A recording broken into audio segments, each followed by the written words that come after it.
These creators have the 10 worst reputations in YouTube history. Me. Number 10 is YouTube prankster Vitaly ZDTV. Who has the worst reputation in YouTube history? Ooh. Well, let me take a guess. One of the platform's most respected creators, Vitaly's reputation began to decline after confessing in a rant video that some of his most popular pranks had been faked. Out of 165 videos, I maybe faked 5 videos. However, despite Vitaly stating that he'd only faked 5 videos, a different YouTube prankster, FuzzyTube, would respond to the video by stating that Vitaly had James stated Charles, more than that, resulting in another response from Vitaly, in which he'd once again admitted avocado were in fact fake. Everybody knows that we faked pranks back in the day. Yes, I faked some of my videos. Adding to Vitaly's reputational decline was both the launch of Vitaly Uncensored, as well as the time he get in hot water for climbing one of Egypt's Great Pyramids, although the event which would notoriously ruin his reputation beyond repair was the time he was arrested in Miami. On the 12th of April 2020, Vitaly attacked a random woman who was simply jogging past the front of Vitaly's house, and when the police body cam footage of the arrest was released, it was obvious that Vitaly was incredibly intoxicated. After spending the night in jail, Vitaly was sued by the woman for an undisclosed amount, and while Vitaly seems to have made somewhat of a redemption judging from recent podcast appearances, the same can't be said for the YouTube with the 9th worst reputation, NNA Productions. I never seen the this. reputation of insane. NNA Productions began to decline when Penguin Zero would state that NNA was the worst YouTuber on the entire website, with the initial criticism being that NNA simply made awful generic fake 3M challenges that were targeted toward children. This channel's name is NNA Productions, and it's so generic it makes Nickelback look like rock and roll pioneers. He makes the exact same video every single time, except the very end where he changes the scare. Penguin Zero would then go on to explain that NNA Productions takes advantage of his young, naive audience by hosting a fake giveaway in the beginning of every video. You're not allowed to host fake giveaways. It's an actual felony to do that. So what he's doing is breaking the law, because there's no winners for these giveaways. So he's breaking the law, and he's also breaking a YouTube rule, but for some reason, he's done this in every single video, and he has still not had his channel taken down yet. Which is bundled with the promotion of his social media and repeated identically in every single episode. The first 3 minutes of every single one of his videos is basically just an advertisement for all of his social media and scams. Following Penguin Zero talking about NNA Productions, Diesel Patches, Pancho, and DJ Cook would each upload their own viral videos, also talking about how terrible he was. Calling Cars 3. Cars 3 is a movie. How can you call a movie? With one of the other criticisms being that he made a 3AM video on Edica right after he passed away. He actually went ahead and did an Edica 3AM challenge. Rest in peace, Edica, right guys? And 1 like equals 1 prayer for Edica. And with such, the entire internet, including his own comment bots, joined in on the NNA Productions hate train. However, around 2 years after Penguin Zero uploaded his initial video, calling him the worst YouTuber on the platform, Charlie changed his mind by calling him the most impressive YouTuber for his consistency in being able to pump out so much terrible content for such a long period of time. It is wrapped around from being the worst YouTuber to the strongest, most persistent YouTuber I've ever seen in my life. And speaking of terrible content for a long period of time, this seems like an appropriate point to talk about number 8, Wings of Redemption. After becoming one of YouTube's most notorious Call of Duty players back in the early 2010s, Wings of Redemption's reputation began to decline after he lose a 1v1 match against another large Call of Duty YouTuber named Syndicate. In the lead up to the 1v1, Wings had been going on about how bad Syndicate was, and how there was no way Wings could possibly lose the match, yet when the showdown eventually happened, Syndicate beat Wings 14 kills to 9 in front of an audience of 7,000, and Wings of Redemption completely lost it. I broke my controller. You broke your controller? This match would act as a catalyst for Wings to gain approximately 100 pounds, alienate his only few friends, and eventually cultivate an army of trolls who would do nothing but berate him in every single live stream. The constant harassment by his audience led to a pinnacle when, after being stream sniped for an entire live stream, Wings would once again lose it in front of his audience.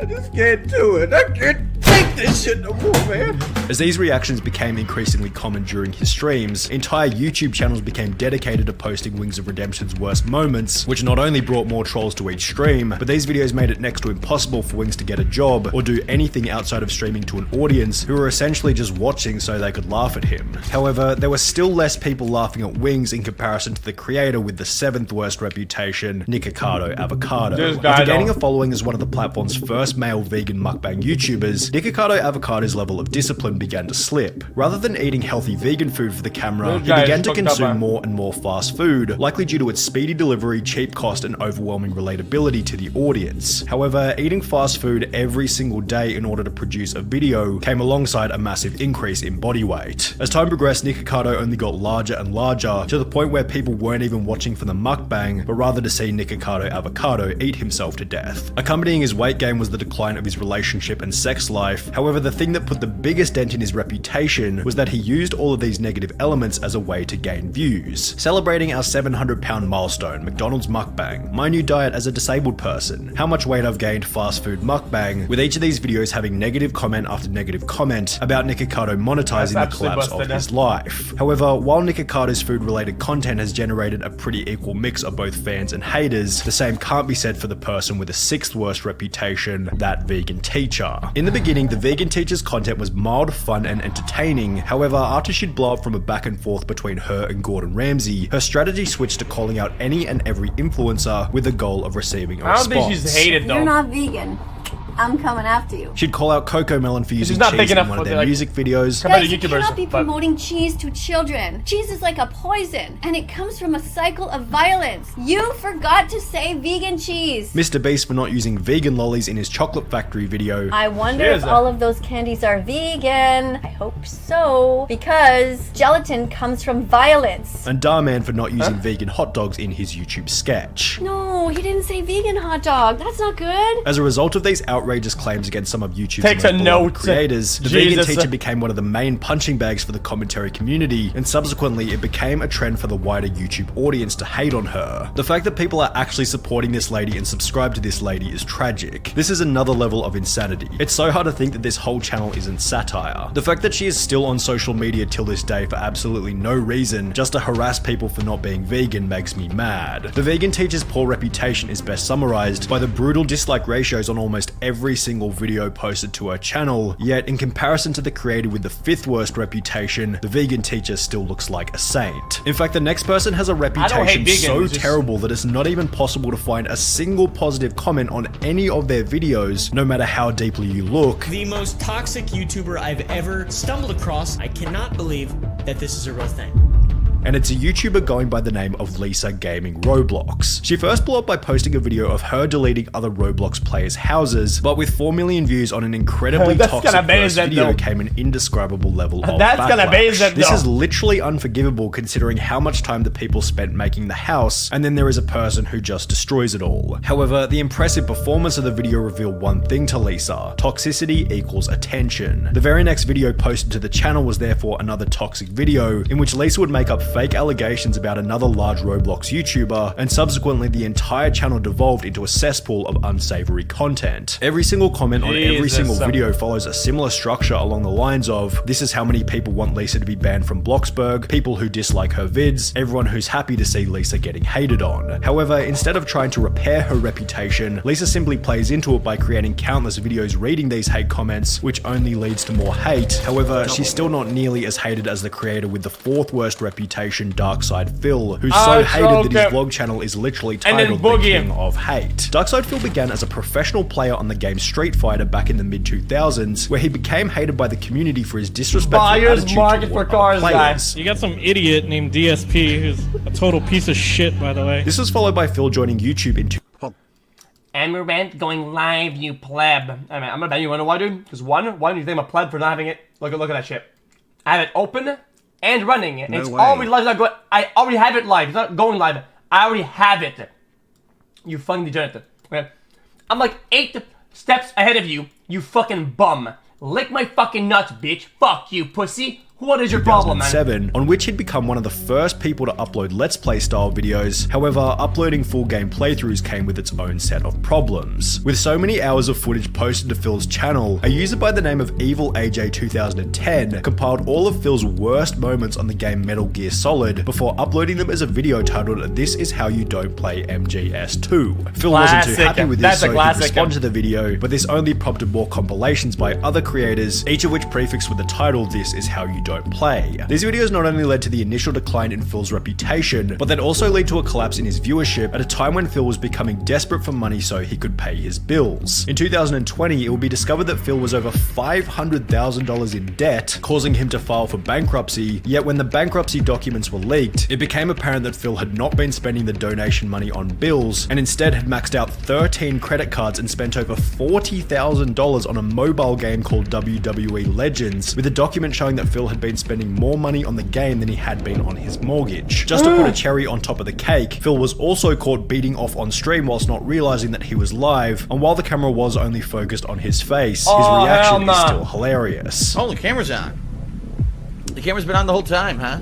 I don't even know. However, if we're on the topic of being caught in 4K, then this might be the perfect time to talk about the creator with the third worst reputation, EDP445. He was once a creator held in high regard for his honesty and unfiltered attitude whilst on camera. However, all of this changed on the 18th of April 2000. I'm gonna say how it is. You guys might not like this, okay? Most reasons why these guys are hated, right?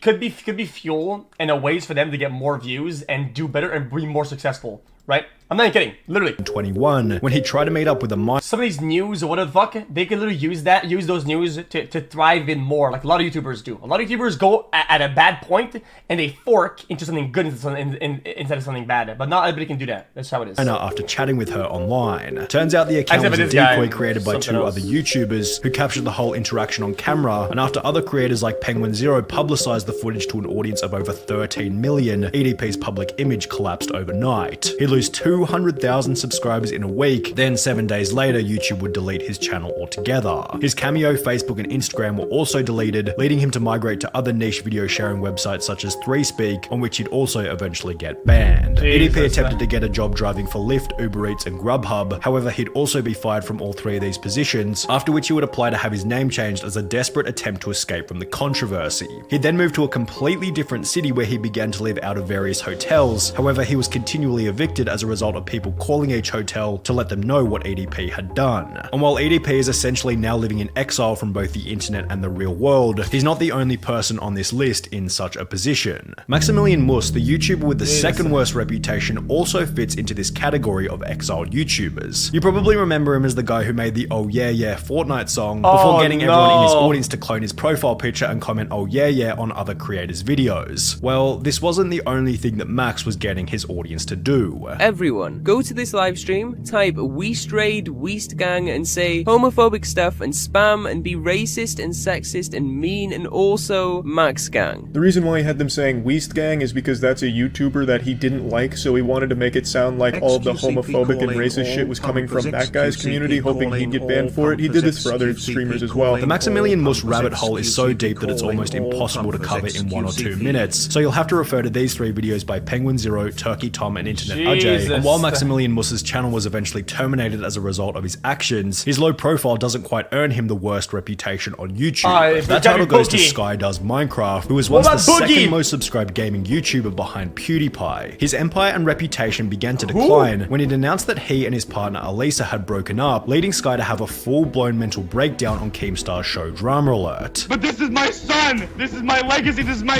family! I don't know what her problem is! I don't know why she hates me so much! I did so much for her! I paid her through beauty school! I just wanted her to succeed in life, even when she was at her lowest. I'm upset at her for continuing to ruin my life when I haven't done anything to her!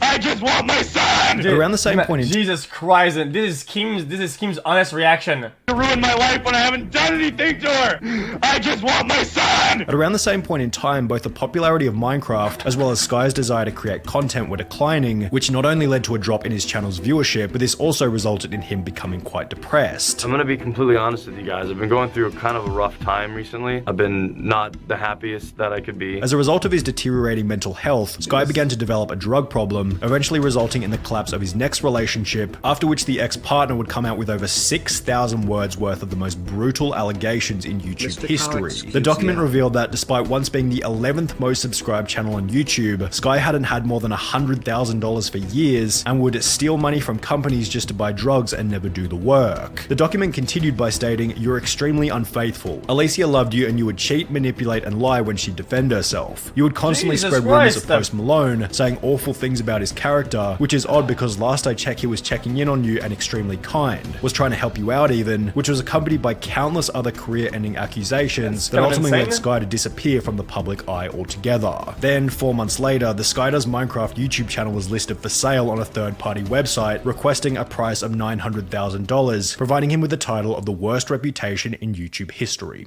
Jesus. 2 fucking years, holy. Damn, dude, I wish we had more into depth, dude, into all the ones that are, you know, like Boogie, whatever the fuck, man. I think that guy went off the fucking rails on a stack, though. Yo, this is X on the beat, yo. Okay. You heard my voice as well. That S. Anyone knows that boy? I don't know, he's just so soy. Anyone knows that boy? I don't know, he's just so soy.